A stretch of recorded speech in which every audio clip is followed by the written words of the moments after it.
Okay, let's now proceed to our DNA viruses. So, general characteristics of your DNA viruses. The site of replication, most DNA viruses replicate in the nucleus. Huwag niyong kakalimutan yan. Sabi natin, kanina pa natin sinasabi na yung mga DNA virus natin, nagre-replicate sila sa nucleus.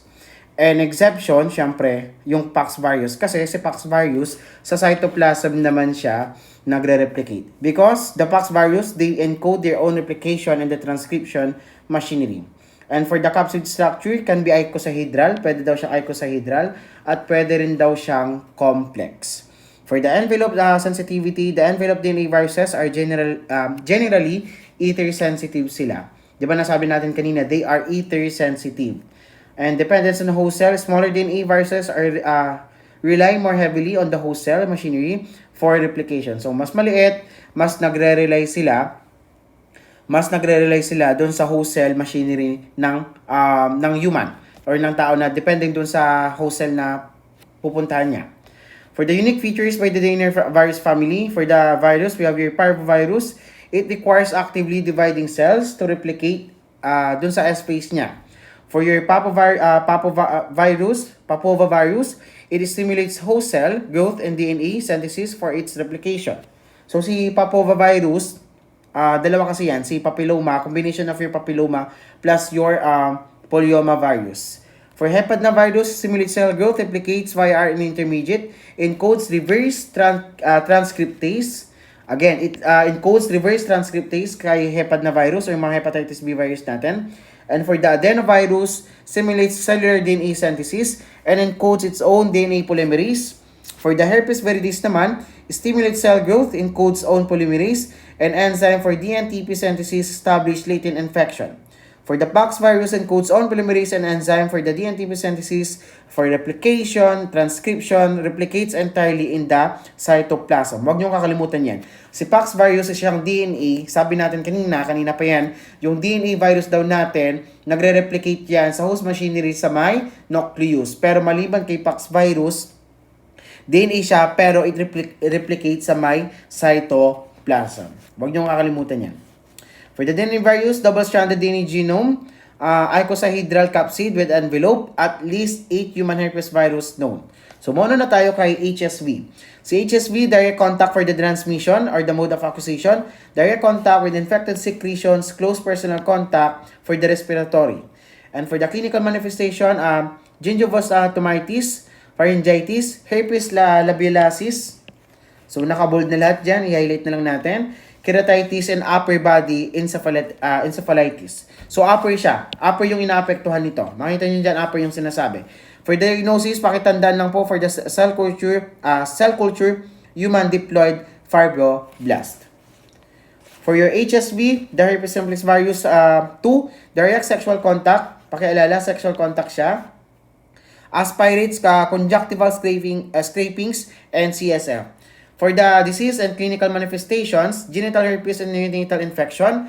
And again, kanina kay HSV1, nakita nyo dyan, sabi niya upper body encephalitis yung in-infect niya. Pero kay HSV or the herpes simplex virus 2, makita nyo dyan, meron akong note dyan, it infects the lower body associated with genital warts. Huwag nyong kakalimutan yan. And for the diagnosis, cell culture, rabbit kidney cells, PCR, FA stain, and your shank smear. So dito, yung mga aspirates natin, ginagamit sa aspirates natin sa conjunctival scraping, CSF, and yung planted or rabbit kidney cells. For your varicella zoster virus naman, pakitandaan po, si varicella zoster po, lumabas po ulit yan ngayong March 2026, lumabas siya noong March 2025. So, pakialala po yan. So, mode of acquisition or the transmission, we have your respiratory droplets, direct contact with vesical fluid. So, chickenpox, pwedeng varicella, and the shingles or the zoster. So, reactivation of latent infection kay shingles. For your FA stain or diagnosis, we have your FA stain, cell culture HDF, the shell vial culture, na-discuss na natin yan, the polymerase chain reaction, syempre, and the lesion culture on a 549 cells or pwede rin si shank smear. Ito ata yung natanong sa amin dati noong March 2025, si shank smear. Hindi ko alam na ito pala yung sagot. Hindi ko alam kung ano yung sinagot ko doon, pero ang sinagot ko doon, PCR or NAAT yung sinasagot ko usually. But, dito mukhang siyang smear yung sagot ata doon. Hindi ko lang maalala yung exact tanong, pero more on varicella zoster talaga yung tinatanong that time. Okay, next. For the Ebola virus or the EBV, aka the kissing disease. Alamin natin bakit siya kissing disease sa mode of acquisition or the transmission. EBV kasi kissing disease daw siya because close contact with infected saliva naman siya. Kaya siya tinawag na kissing disease. And for the sakit-sakit, we have your infectious mononucleosis and progressive lymphoreticular disease, oral hair leukoplakia, and HIV patients. Most likely sa HIV patient, mahawakan sila kapag immunocompromised na sila. And of course, your Burkitt's lymphoma. For the diagnosis, we have your Paul Banel test, detection of atypical lymphocytes on peripheral blood smear. Balik tayo saglit dito. Guys, again, hindi dahil mononucleosis yan, katunog niya si monocyte. Diyan, sige, sulat natin si monocyte. Hindi dahil katunog niya si monocyte, ang ina-infect ng infectious mononucleosis ay mga monocyte. Hindi po. Your infectious mononucleosis o mga EBV natin, it infects your lymphocytes and not your monocyte. Again, it infects your lymphocytes and not your monocytes. Next. Okay, punta tayo dito kay serology. So, dito, kay EBV, gumagamit tayo ng Paul Banel test. So si Paul Banel test, mga test na ginagamit, detection of atypical lymphocytes on peripheral blood smear. So, makikita nyo dito, after doing your Paul Banel test, kunwari, nag-positive yan. Positive niya siya kay Paul Banel test. You are going to proceed with your heterophil antibodies. Magpuproceed ka ngayon. So, Paul Banel dito, Paul Banel, punta ka ngayon kay heterophil antibodies. And after that, si heterophil antibodies, kapag once na positive siya, you are magpuproceed ka kay Davidson differential. So, makikita nyo dyan, kay Davidson, meron siyang differential. So, si Davidson differential, makikita nyo dyan, meron tayong tatlo.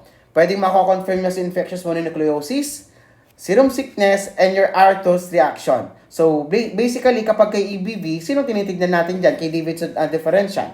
Pupunta tayo ngayon kay infectious mononucleosis. Huwag niyong kakalimutan yan. Si Davidson differential, may kino-confirm siyang tatlo. We have your Arthus reaction, your IM, or the infectious mononucleosis, and serum sickness. So again, your Paul Banel test, proceed to heterophil antibodies. If positive, you may now proceed to Davidson differential para malaman mo kung ano talagang sakit. Naintindihan? Okay, next. For the cytomegalovirus, again dito, meron akong notes dito. We have ubiquitous. Ibig sabihin ng ubiquitous kasi, nakikita sa lahat. Kahit saan yan, meron. And sabi ko din dito, all are exposed to CMV. Lahat yan na-expose. And again, your CMV, aka also known as by other siyang name, we have your salivary gland virus. Bakit? Kasi, close contact with infected secretions, blood transfusions, WBCs, organ transplants, and transplacental. For asymptomatic infections, congenital disease in newborns. So, kasama siya dun sa transplacental natin.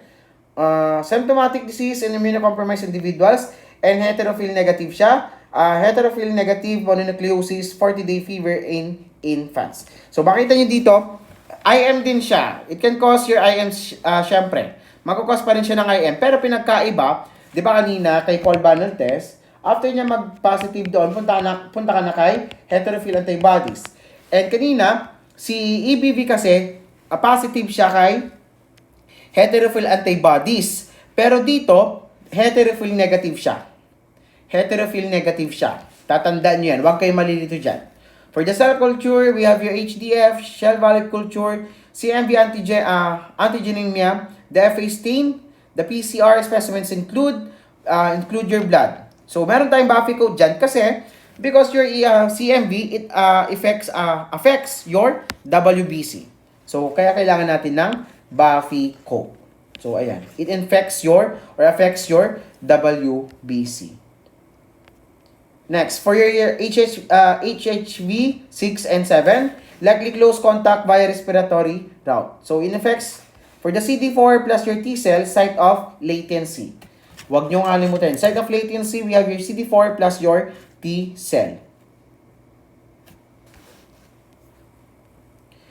For the Rosola, for the disease, it can cause your Rosola, exanthem subitum, the 6th childhood disease, the fever, malaria, rash, leukopenia, interstitial pneumonitis, and organ transplant recipients. Next, for the detection in peripheral blood by the PCR, cell culture using lymphocyte lights. Next, your HHV8, less widely disseminated than other herpes viruses and associated with, pakilagyan po ng star, pakihighlight, pakilagyan ng 3 puso, we have your Kaposis sarcoma. It can cause your Kaposis sarcoma. And this is not non-culturable in routine laboratory cell culture diagnosed by PCR or in situ hybridization. Or your in situ hybridization.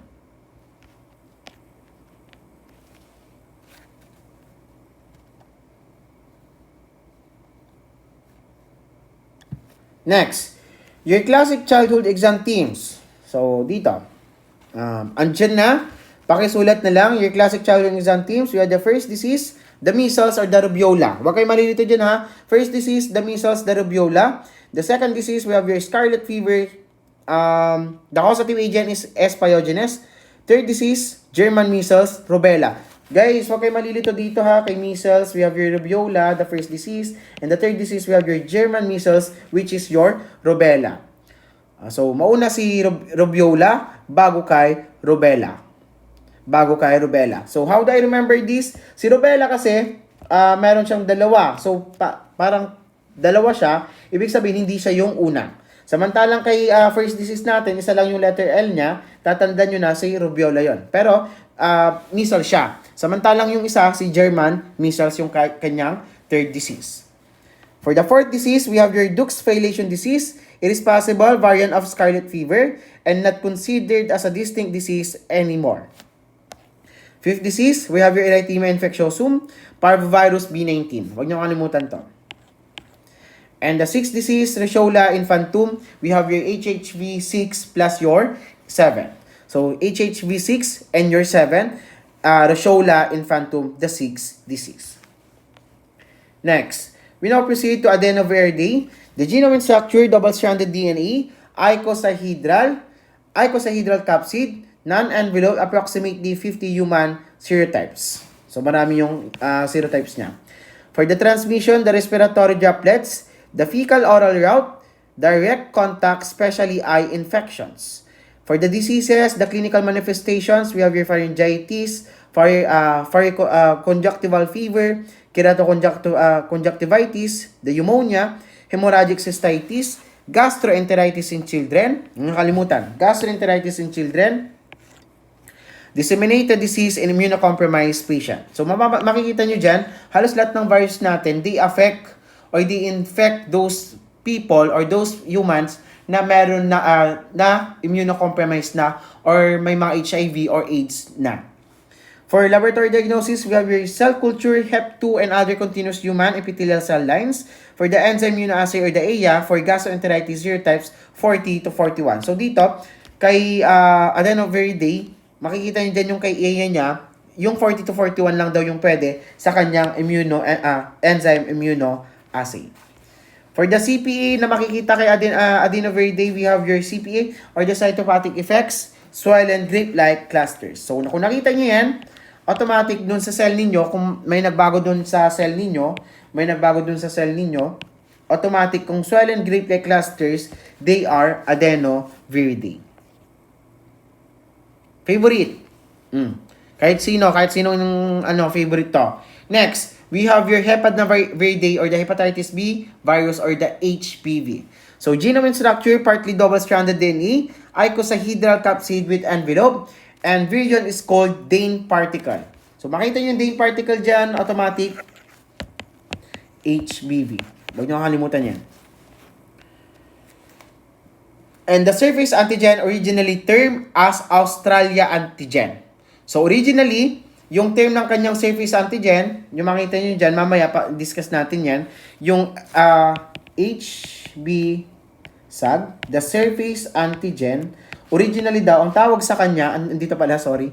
Ang originally tawag daw sa kanya is yung Australia antigen. So, bago na ngayon yan. HB-Sag na yung tawag natin dyan. For the transmission, humans are the reservoir and vector, spread via direct contact, exchange of body fluids, blood transfusion, percutaneous exposure, and perinatal transmission. Ito yung sinasabi natin, yung pwede ka magkaroon ng HBV sa may laway-laway. Diba? Sabi nila magkakaroon ka doon ng hepatitis kapag mahilig ka daw kumain ng street food. Totoo naman yan. Kasi minsan, diba, sa street food kasi, sausaw sila ng sausaw, nagdo-double dip sila. Okay, next. For the diseases, the clinical manifestations, acute hepatitis may resolve spontaneously. For the fulminant hepatitis, often co-infected with HDV. And for the chronic hepatitis, may progress to cirrhosis or hepatocellular carcinoma. So dito, sa acute hepatitis, most likely 90% yung meron sa kanila. Kapag fulminant naman, population we have 1%, and for the chronic hepatitis, 9%. For laboratory diagnosis, we have your serology, the HB-Sag, anti-HBC, HB-YAG or the HBeAg, and viral antigen detection, the PCR, HBV DNA quantification. Okay, the HBV marker, not usual na nilalagay to dito, pero nilagay ko na. Pero, saan to nakikita? Nakikita to sa IS. Class, nakikita to sa IS. Balikan nyo na lang yung mga notes ninyo. Pero dito sa akin, sige, discuss natin. For your HB-Sag, the first serological marker to appear, it indicates acute actively infection, represents the outer lipoprotein coat of HBV. For the anti-HBs indicates past infection or immunity to HBV marker of immunity and recovery more than or equal 10, meaning a unit is protective titer. For the HB-CAG, seen only in the liver biopsy. For the total anti-HBC antibody against the core of HBV marker used during the window period. The IgG anti-HBC indicates previous or past infections persist for life of an infected individual. Sa IgM naman, IgM anti-HBC indicates acute infection tested in addition to HB-Sag for blood screening. For your HB-YAG, HB antigen associated with the core of HBV, the circulating form of the core, marker for active viral replication and high infectivity of serum. Mamaya meron akong papakita sa inyo. Mas madaling intindihan.